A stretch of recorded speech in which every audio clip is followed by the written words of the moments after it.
আজকে আমরা জুলা মাত্রা আয়োজন করতেছি। দিয়ে দে। তেল দিয়ে দে আর আমি দিতেছি। দিন দিন দিন। কেমন টেস্ট হয়েছে? আর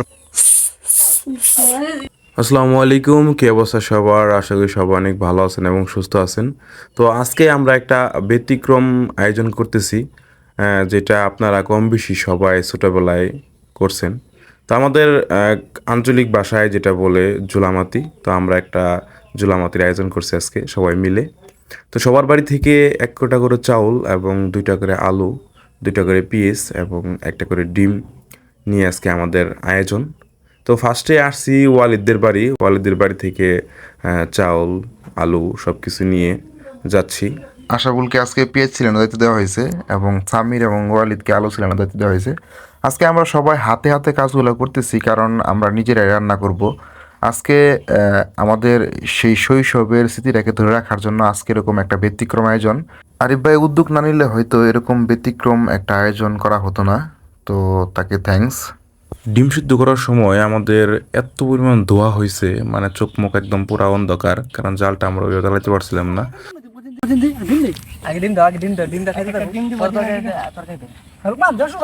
দিন দিন দিন। আজকের আয়োজনটা বিশেষ করে আমার অনেক ভালো লাগছে। আজকের বিকেলের পরিবেশটাও যেমন সুন্দর ছিল, আমাদের আয়োজনটাও তেমন সুন্দর ছিল। তো আরিফ ভাই সবাইকে ডিম দিয়ে দিচ্ছে।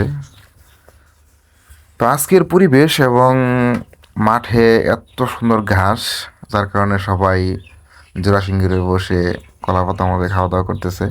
আজকে আমাদের বাড়ি পাশেই ছিল, তারপরেও আমরা প্লেট চাইলে ব্যবস্থা করতে পারতাম, কিন্তু আমরা প্লেটের কোনো ব্যবস্থা ওইভাবে রাখি নাই। আজকে আমরা শৈশবের সেই আমরা যেভাবে খাওয়া দাওয়া করতাম কলাপাতার মধ্যে বিভিন্ন সময় জোলামাতি যখন আয়োজন করতাম, যার কারণে আজকে কলাপাতার মধ্যে আমরা খাওয়া দাওয়া করবো। কেমন লাগতেছে? ভালো লাগছে। অনুভূতি কি? ভালো। কলার পাতার মধ্যে খাবার নতুন এক দিয়ে দিন দিয়ে দিন দিয়ে দিন 20 বছর আগে দিয়ে দিন দিয়ে দিন। শুনতাম খালি এক এক টুকরা করে দেন সবাই, এক টুকরা দিবেন আর হালকা খালি একটু ঝোল দিবেন। মোটামুটি প্রায় 10 থেকে 15 বছর আগে এভাবে সবাই কলার পাতার মধ্যে খাওয়া দাওয়া করতো। আমরা যখন ছোট ছিলাম তখন এভাবে দেখতাম যে আমাদের সিনিয়র যারা বড় ভাইরা আছে ওনারা কলা পাতার মধ্যে এরকম আয়োজন করতো, যাকে বলে জুলামাতি। তো আজকে হঠাৎ করে আমরা জুলামাতি খাইছি। সবার বাড়ি থেকে 1 কোটা করে চাল দেওয়া হয়েছে, একটা করে ডিম দেওয়া হয়েছে, 2টা করে পেঁয়াজ আর একটা রসুন আর অল্প করে তেল।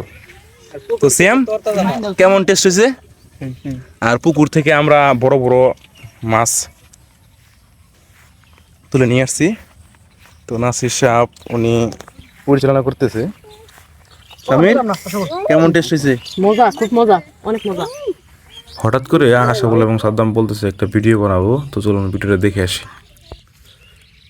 আমার বাইস্তা নিজে ডিম না খেয়ে আমার ডরেছে, এটা বাইস্তা না, এটা বিয়ে। উসমান ভাই নিজে না খেয়ে আঙ্গু কলা পাতায় খাওয়াইতেছে। আমাদের খাদক সাহেব ওয়ালিদ আজকে ইচ্ছা মতো খাওয়ানো হয়েছে ওকে। দেখেন অবস্থা। সবাই ভালো থাকবেন, সুস্থ থাকবেন এবং আমাদের আয়োজনটা কেমন হয়েছে অবশ্যই কমেন্ট করে জানাবেন। আসসালামু আলাইকুম।